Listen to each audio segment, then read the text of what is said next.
Assalamualaikum warahmatullahi wabarakatuh. Perkenalkan, saya Alfian Bayriangga dengan NIM 141230520 dari kelas Public Speaking GMB. Nah, pada kesempatan ini saya mengambil naskah pidato dengan tema lingkungan yang berjudul Darurat Sampah di Jogja ketika Kota Istimewa terancam limbah. Baik, Assalamualaikum warahmatullahi wabarakatuh. Selamat sore dan salam sejahtera untuk kita semua. Yang saya hormati Bapak dan Ibu serta teman-teman sekalian.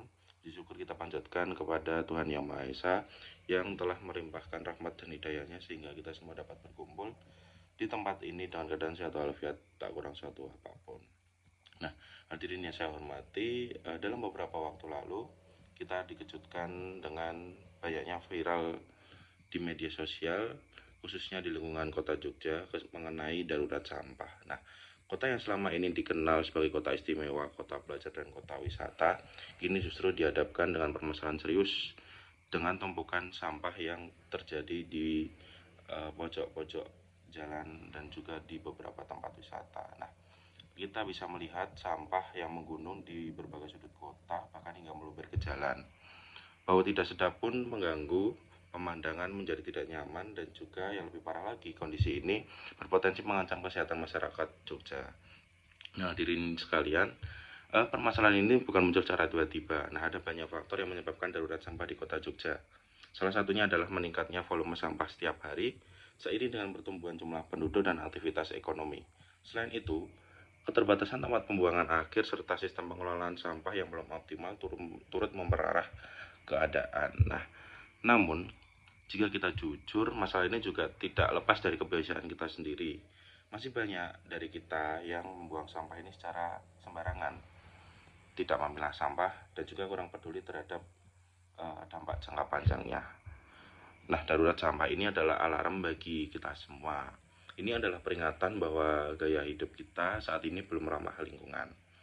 Kita hidup di era serba praktis, di mana segala sesuatu ingin cepat dan instan. Nah, namun di balik kemudahan itu, kita menghasilkan sampah dalam jumlah yang sangat besar, terutama sampah plastik sekali pakai. Nah, setiap hari kita ini membeli makanan dengan kemasan, berbelanja online dengan banyak pembungkus, dan menggunakan barang sekali pakai tanpa memikirkan dampaknya. Tanpa kita sadari, kita dalam sehari-hari ini juga turut menyumbang permasalahan ini. Nah, hadirin sekalian, jika kondisi ini terus dibiarkan, dampaknya tentu akan semakin luas. Sampah yang menumpuk dapat menjadi sumber penyakit, mencemari lingkungan, bahkan merusak citra Jogja sebagai kota yang terkenal nyaman dan juga bersih. Tentu hal ini akan berdampak pada sektor pariwisata dan juga kehidupan sosial masyarakatnya. Nah, namun di balik masalah ini kita masih memiliki harapan. Perubahan ini bisa kita mulai dari diri kita sendiri. Nah, kita tidak perlu menunggu kebijakan besar untuk memulai peduli terhadap lingkungan. Dengan langkah sederhana seperti membuang sampah pada tempatnya, terus mengurangi penggunaan plastik, dan membawa tas belanja sendiri saat kita berbelanja, ini serta memilah sampah organik dan juga anorganik adalah bentuk kontribusi nyata yang bisa kita berikan terhadap perubahan lingkungan itu sendiri, terutama di wilayah Jogja. Nah, selain itu kita juga bisa mengajak orang-orang di sekitar kita ini untuk lebih sadar dan juga peduli terhadap lingkungan.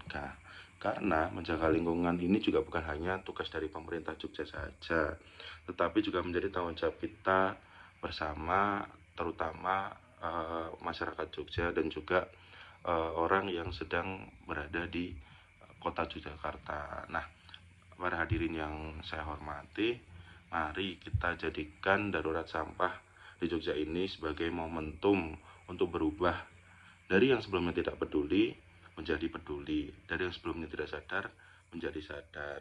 Nah, dari yang sebelumnya melihat menjadi ikut bertindak demi terwujudnya kota Jogja yang bersih dari sampah. Nah, karena itu jika bukan kita yang menjaga lingkungan ini, lalu siapa lagi yang akan menjaganya? Dan jika bukan sekarang kita menjaganya, lalu kapan lagi kita akan menjaganya? Nah, mungkin berikut tadi sedikit pidato yang dapat saya sampaikan. Akhir kata, ini semua semoga bisa menjadi bagian dari solusi dan bukan dari bagian dari masalah. Apabila ada salah kata, saya mohon maaf yang sebesar-besarnya. Wabillahi taufiq wal hidayah. Wassalamualaikum warahmatullahi wabarakatuh.